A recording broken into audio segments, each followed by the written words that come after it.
Tonight we have a great way to kick off the Global Leadership Meeting, and that's with one of the country's great entrepreneurs and thinkers, Peter Diamandis. Peter grew up in New York. He's got a aeronautical engineering degree from MIT and an MD from Harvard, a great combination. He is the founder of the X Prize, which is a great way to advocate and push forward entrepreneurial thinking in the United States. He's the inventor of Singularity University, which is, again, a great way for entrepreneurs and innovators to be formed and study in the United States. Peter wrote the book called Abundance, which is one of the massively popular books today about how problems get solved in the 21st century through innovation. He's one of the most popular speakers at the TED conference. I find him to be a provocative, great entrepreneurial thinker. He's launched 17 companies in his lifetime. He is one of the leading advocates of space travel and the entrepreneurship around that. So I think we're going to be able to kick off the meeting that's in a quite important way about speed and innovation and what's going on in the world today. So Peter's going to speak for about 30 minutes, and then I've got a chance to ask him a few questions to make sure that everybody in the room really has a chance to get fully of this great leader. So with that, let me introduce Peter Diamandis, great entrepreneur and leader. Peter, welcome. Thanks. Thank you, Jeff. I wish my mom was here to hear that introduction. All right, let's get going. I've got 30 minutes to try and juice you up, get you excited about the future, get you nervous about the future, get you thinking about the future differently. So I've titled this Innovation and Breakthroughs on the Road to Abundance, because ultimately, I think that's where we're heading. We're heading towards an extraordinary world ahead. And when I think about this and talk to people about how rapidly the future is going to change, most of us, most everybody, doesn't realize it. And the challenge is that we are stuck with the hardware and software that evolved on the savannas of Africa hundreds of thousands and millions of years ago. And you don't realize that your brain thinks and analyzes data from a situation that no longer exists. If you think about it, hundreds of thousands and millions of years ago, when your brain, the wetware and hardware of your brain was evolving, the world back then was local and linear. Everything that affected you was within a day's walk, right? Something happened on the other side of the planet and you knew nothing about it. Things were linear in that the life of your great-grandparents, you, your kids, their kids, nothing changed generation to generation. Today, the world is anything but that. Today, the world is global and exponential. Something happens on the other side of the planet, you know about it seconds later. Your computers know about it microseconds later. Not only do things change generation to generation, they're changing year to year. If I were going to graph that, this is what it looks like, right? This red line, it's all of us. It's our politicians. It's our boards of directors. It's our consumers, our customers. We are linear thinkers. I don't know about you, but I haven't had a hardware or software upgrade since birth, right? That yellow line is the technology that you as engineers and innovators are creating. It's the technology coming from around the world. It's AI, robotics, synthetic biology. We are in a period of explosive technological growth. And the difference between that, the difference between the way that we think and we project the future in a linear fashion and the way the world is actually unfurling and unfolding is either a disruptive stress or disruptive opportunity. If you're the CEO of a public company, I'm not pointing to anybody in particular, and you're worried about quarterly returns, and some kid in a garage comes up with some innovation that's going to put one of your product lines out of business, that's disruptive stress. If you're the kid in the garage, that's extraordinarily disruptive opportunity. So a couple of examples. One well known to us, Kodak. In 1996, his company is a mainstay of the Dow, a $28 billion market cap company, 140,000 employees, known around the world, a brand that's extraordinary. 20 years earlier, in 1976, they had invented the digital camera, right? This camera was about the size of a toaster. It took 12 black and white images, 0.01 megapixels. And I can imagine when the innovator came into the boardroom and said, here it is, the future of Kodak. the reaction, right? What? That's a toy for kids. You know, we're Kodak. We make beautiful, high-resolution imagery. Besides, we're in the paper and chemicals business. Well, unfortunately, in 2012, Kodak goes bankrupt. Put out of business by the invention they created. They had the IP for. In fact, an innovator in their lab understood and came out with a Henley's law that said that the megapixels would double every year. But they couldn't pay attention to that. By the time they tried to, it was too late. But to put an exclamation point at the end of the sentence, in 2012, another company in the digital imagery business gets acquired by Facebook, Instagram, for $1 billion. But they've got 13 employees. So this is what's going to be playing out over and over again, what I call going from linear to exponential companies. I've given this a name. I call it the new Kodak moment. Thank you for laughing. So this is a friend of mine, Vinod Khosla. You may know him, one of the top VCs, and he was giving the convocation speech at Singularity University to our graduates. And he was telling the story that really explained this once again about mobile phone growth. And what he said was, in 2002, when the first mobile phones were coming onto the market hot and heavy, the analysts back then, the Gartner groups and so forth, projected a mere 16% growth. And then the next year, when it came out again, it doubled. But they said, no, it can't be doubling again, so they projected 14% growth. But the number of mobile phones doubled again. But they said, no, it can't keep doubling like this. It's going to be 12% growth. And they saw this over and over again, our inability to actually fathom exponential growth. And we're seeing it in the marketplace. Now, of course, that has effects. I don't know if you guys remember this one, teledesic. I happen to be involved in these constellations of satellites that were being launched, Iridium, Globalstar, Odyssey, and teledesic. Iridium, back then in the early 90s, built their business plan based upon mobile phone penetration around the world.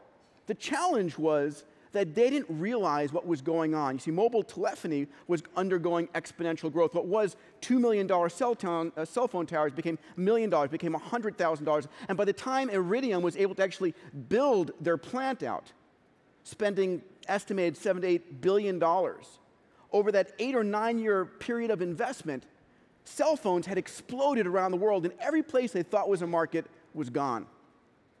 So if you're dealing with exponentially growing technologies and you're making decadal-long bets, you're in trouble. Which leads to some of these conclusions, which is the fear part of the conversation here. Babson Olin School of Business said in 10 years, it's predicted that 40% of the Fortune 500 companies will no longer be around. Put differently, Richard Foster at Yale said that an S&P 500 company that was born in the 1920s had a 67-year run rate, meaning you can come up with technology, and you had a good 67 years to milk that. Today, if you're MySpace, you're worried about Facebook, you're worried about Google+. You can't slow down. So I study this. I had the pleasure to start a university up in Silicon Valley called Singularity University. We're partnered with NASA and Autodesk and Google and Cisco. And this is a university unlike any others. Rather than going out and getting a PhD degree from MIT or Stanford, which is amazing, right, where you go and you focus on a very, very narrow niche, right? You need a PhD to understand someone's PhD thesis title, let alone the subject material. We wanted to create a university that looks much broader. It looks at what are all the technologies that are doubling in power every year, and where are they converging? And so we created a university. We started a graduate program. We have 80 graduate students. And these students study for 5 weeks all the exponential technologies, and then we give them a challenge, which is in the next 5 weeks, we want you to build a company that can impact 1 billion people in a decade. Just think about that a second, because it is now possible for an entrepreneur to start a company that has the ability to impact 1 billion people in a decade.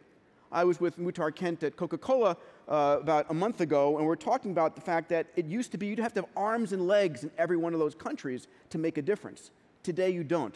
There are global, ubiquitous platforms that can let you launch something instantly, overnight. We run executive programs, and we run an innovation partners program for Fortune 200 C-suite executives, where it's the notion that these are the technologies that are going to transform your industry.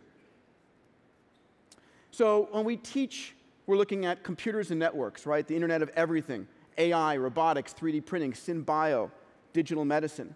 But besides that, there's something else happening right now, something that I'm paying a lot more attention to. I'm writing my next book on this subject. It's the field of crowd and communities. It's the notion that as we are going from a world of 2 billion people to 5 billion people connected, where those 5 billion people now have access to cloud computing, AI, robotics, they are a workforce that you can tap. Tapping into the crowd, and I'll come back to that in a moment. So what does exponential growth feel like, right? If we take linear growth, 1, 2, 3, 4, 5, in 30 linear steps, I'm at the back of the room here. But if I'm taking 5 exponential steps, 1, 2, 4, 8, 16, 32, unless you have it memorized, in 30 exponential steps, I've gone 1 billion meters, meaning I've gone 26 times around the planet. We're not programmed to think that way. We are local and linear thinkers in a global and exponential world. And part of the challenge is the implications of this exponential growth. So I've created a framework that I use to think about this. When something becomes digitized, and almost everything that you're doing has become digitized, biology, manufacturing, medicine, all of these things are digitized areas. They enter a period of deceptive growth, the doubling of small numbers, right? That 0.01 megapixel camera from Kodak doubled very, very slowly until it eventually became disruptive and put Kodak out of business. And once that technology becomes disruptive, it then hits a period of dematerialization, demonetization, and democratization. Let me take a moment to explain what I mean by that. When I talk about dematerialization, it's the notion that 20 years later, all of these things fit in your pocket. Right? When something becomes an information science, I don't have a GPS on my dashboard anymore. It's on my phone. A flashlight, it's on my phone. My library collection, my book collection. All of these things are becoming dematerialized. And when they become dematerialized, they also become free. So the question is, which are your products and services that will become dematerialized? Not perhaps by you, but perhaps by somebody else. And demonetization, iTunes demonetized the record store, right? Skype, I don't use long distance, I use Skype now. Demonetized long distance. Amazon, the bookstore. Google Research Libraries. eBay, the local store. And of course, Craigslist decimated newspapers, put them out of business. And finally, the impact of when things become dematerialized and demonetized, they become democratized. The notion that by 2016, we're going to have over 1 billion handsets in Africa. So if you're an entrepreneur now, you've got 1 billion customers you can reach in Africa. An extraordinary concept. So all of this is being driven by computational power, right? This is Moore's law in the 5th paradigm, and we're seeing over the course of this 100 years the notion that the rapid growth of computers are getting faster and faster.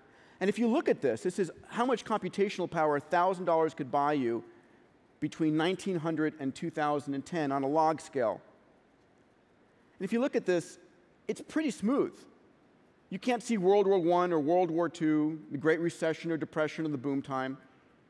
And the fact that this is on a log scale and the fact that it's curving upwards tells you that the rate at which computers are getting faster is itself getting faster. And if you project this forward, what you get is something incredible, right? The Intel processor driving this chip circa 2010 is calculating at 100 billion calculations per second. It's an amazing amount of computational power. Every time you throw your extra cell phone in the drawer and forget about it, it's more computational power than the US had in the 1960s and 70s. We don't think about it that way, but it is. 9 years from now, in 2023, the average computer is going to be calculating, the average $1,000 computer is going to be calculating it at 10 to the 16th cycles per second, which is just a number, unless you speak to a neurophysiologist who tells you that's the rate at which the human brain does visual and imagery pattern recognition. So what happens when the average $1,000 computer is able to do that for your kids in school? I mean, their homework becomes a lot easier, I'm sure. 25 years later, when the average $1,000 computer is now having the capability of the entire human race. This is fundamentally driving our technological world. So faster, cheaper computers are driving a whole range of technologies in your labs that you're creating and other people are creating. But what's extraordinary is the unexpected convergent consequences of this. So I'll give you one example. This is Google's autonomous car. What you're seeing is what the LiDAR is seeing. It's generating 750 megabytes per data per second. It's seeing everything. It's seeing a crash taking place, a squirrel crossing the street, a person getting pickpocketed. It's generating a huge amount of information. Never again will you wonder who caused the car accident, right? And we've learned every single car manufacturer is going to be generating these autonomous cars. These cars are generating huge amounts of data. They're seeing everything going on.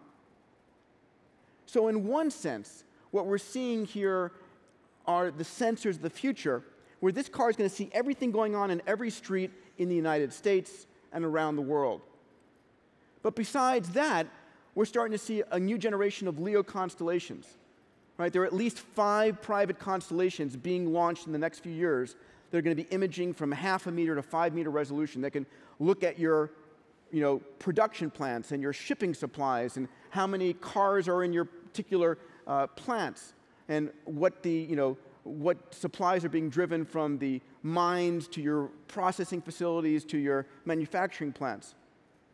And that's at a 0.5 meter resolution. But besides that, we're going to see an army of drones flying over cities. And besides that, we're going to see literally whatever Google Glass becomes, millions of people going around and imaging everything. What I mean to say here is that we're heading towards a world of perfect knowledge. What do you want to know? What do you want to see? What do you want to understand? You're going to be able to access information anytime, anywhere, any place. We're also going to see an amazing period of explosive innovation. Right? I mentioned, and I'll talk about this, what I call the rising billion later on, the notion that over the next 7 years, we're going from 2 billion to 5 billion people connected on this planet. And these 3 billion people coming online are going to be enabled by AI. Right? We've just heard IBM is putting Watson online. They're opening up the APIs. People can create applications. So imagine anybody with a cell phone being able to access to AI to say, hey, I'd love to design a new airplane wing. I know nothing about airplane wings, but can I work with you to design that airplane wing? And then go and print it. We're going to be entering a period of time where the innovators are going to be coming from the most unexpected places because the tools that they have for design and the tools that they have for production were only the tools available to the governments and the largest corporations before. And these are being democratized and demonetized tools. So here are the critical insights from this first part. First of all, the only constant is change. And the rate of change is increasing at an extraordinary rate. My first insight is you're either disrupting yourself or someone else's. If you're enjoying beautiful margins, then that's a target for someone else. And believe me, it's going to come from the most unintended consequences. That's my second insight. Your competition is no longer the multinational overseas. Your competition today is 2 guys or 2 gals in a garage, empowered by exponential technologies, and going for it, taking the biggest swings at the bat. They're going after 10 to the 9th plus companies. They're trying to impact 1 billion people. The third insight is that it's now easier and more important for you to be taking moonshots. To ask the question, how can I go 10 times bigger on a product or service rather than 10% bigger? My friends at Google call those moonshot thinking. You can call it whatever you want.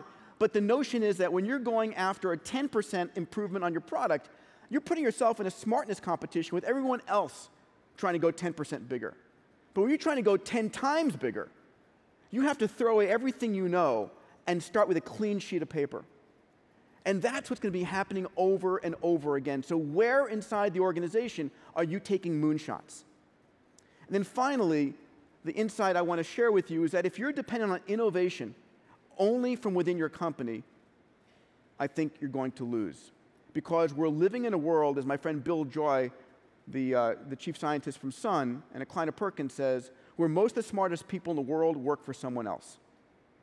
So in this world, whether you're the GE or the Google, unless you're tapping into cognitive genius around the world, you're missing an amazing opportunity.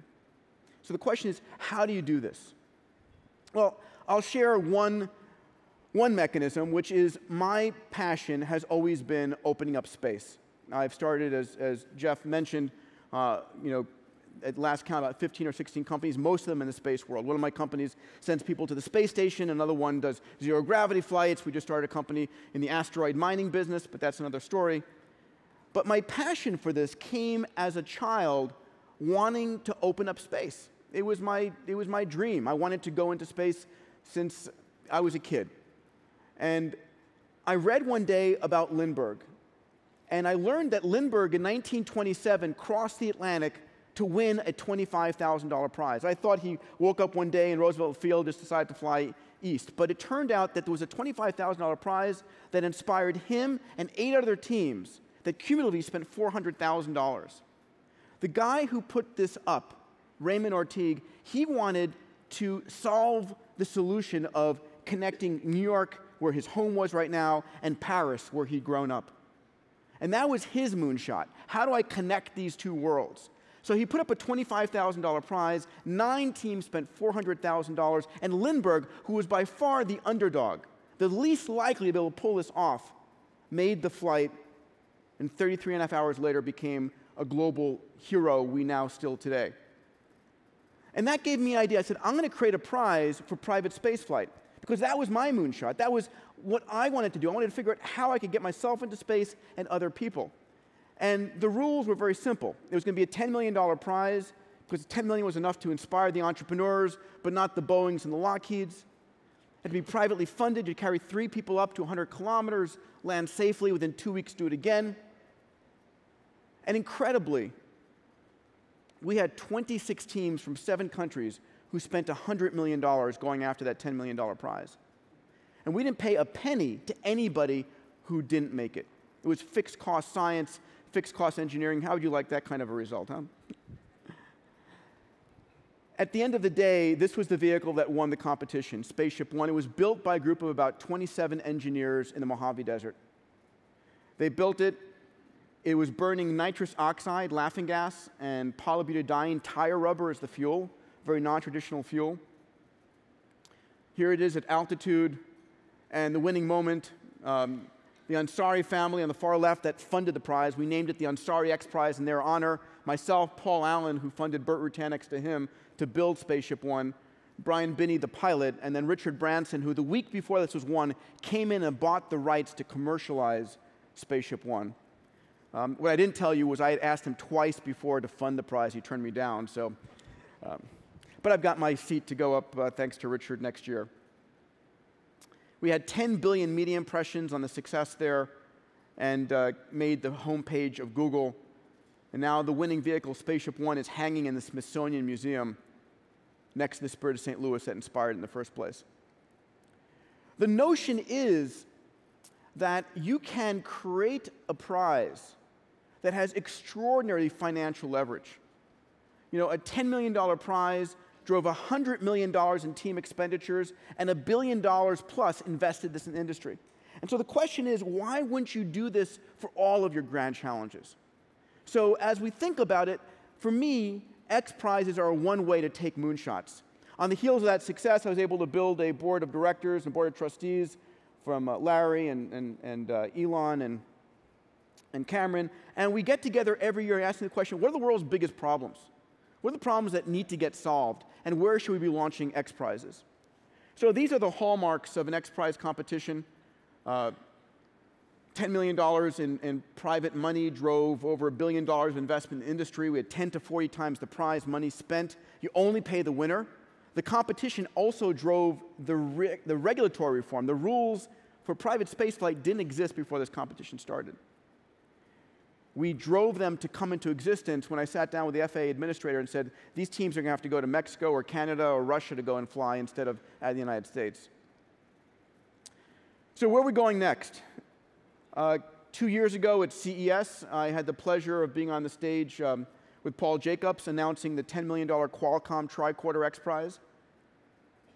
This is a prize that we've offered up, $10 million, asking teams to build a handheld mobile device that a mom or dad could use at 2 in the morning when their kid is sick. It's not for a doctor, it's not for a nurse.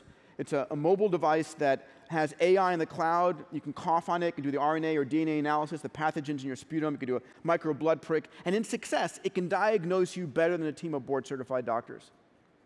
So we announced this 2 years ago. We've had over 300 teams around the world enter the competition. It'll be won in the next 3 years. We've narrowed it down to the top 38 teams who are going head-to-head. We're working with the FDA to make sure that these things will be licensed when they come out. And the goal here is to democratize diagnostics, if nothing else. We have something called the Google Lunar X Prize. Google put up $30 million. NASA matched it with $30 million. We have 20 teams racing to do what China did last month and get a robotic rover to the surface of the moon. The difference being that these will be at 100th or at least a 50th of the cost of the government doing it, and really open up space flight for going at least to the moon. Where are we going next? The X Prize that we hope to launch this spring is for global literacy. There are 880 million illiterate people on the planet. 10% of them are kids. You can't ever build enough schools or teach enough teachers to meet that need. But can we create an X Prize for a piece of software that can operate on any Android tablet that can allow a child to learn by themselves, with no teachers, no literate adults, how to read, write, and code? And that's the objective of this prize that we hope to launch in May. We're looking at an Alzheimer's X Prize, an ocean floor mapping X Prize, earthquake prediction. The question is, what is it? And my challenge to you, as the most brilliant innovators around the world, is what are the challenges that you think, I'd love to know, that a target, a clear objective goal would bring entrepreneurs around the world to go and solve it? Because the biggest challenge you have inside any company, even inside any government, is trying big, bold, crazy things, because they fail over and over again, right? The day before something is truly a breakthrough, it's a crazy idea. And so you have to ask the question, where do we keep on taking these crazy idea shots? And one of the things about these kinds of prizes are they're a way of having off-balance sheet risk-taking. So my insights from this are the following. The number of innovators solving problems is growing exponentially. The number of these innovators that have access to tools to solve problems is exploding around the world. I believe that there is no problem that we cannot solve. And finally, the notion is that the world's biggest problems are the world's biggest market opportunities, right? Search for problems, and you've got extraordinary opportunity. They're gold. It's gold mine to be mined. And it was this mindset of running X Prize and running Singularity University gave me the view that, in fact, we are able to solve these problems. And I wrote this book called Abundance, The Future is Better Than You Think. We hit top of the New York Times and Amazon. And as I'd go around and start talking to people about this, they would say, but Peter, hold it. I mean, are you serious about this? That the world is better than we think? I mean, haven't you heard about the economic crisis in Europe and the school shootings here? How can you possibly say that the world is getting better? And I realized after a period of time that we're living in a world where the news media is a drug pusher. And negative news is their drug. And on every device that we have, our smartphone, our tablets, our TVs, our radios, we're being fed negative news over and over and over again in your living room in HD. And there's a reason for this, right? As we were evolving on the savannas of Africa, if we missed a piece of positive news, well, that's too bad. But if you missed a piece of negative news, like that rustle in the leaves is a tiger and not the wind, your genes were out of the gene pool. And for that reason, the news media 10 to 1 will feed us negative news, as will our politicians. Because of that, we evolved, because of that need to watch out for negative news, we evolved something called the amygdala. about the size of an almond, the size of your thumb and your temporal lobe, that scans everything you see and everything you hear for negative news. And if you see some negative news, like the Dow is plummeting or there's a fire, you get on red alert immediately. It hits you physiologically. And because the news media knows that, the old adage, if it bleeds, it leads, is so true. So you're affected by that. But look at the facts. Over the last 100 years, we've had an extraordinary century, right? The per capita income for every nation on earth has more than tripled. The human lifespan has more than doubled. The cost of food has dropped 13-fold. Energy has dropped 20-fold. The cost of transportation, 100-fold. The cost of information, thousands-fold.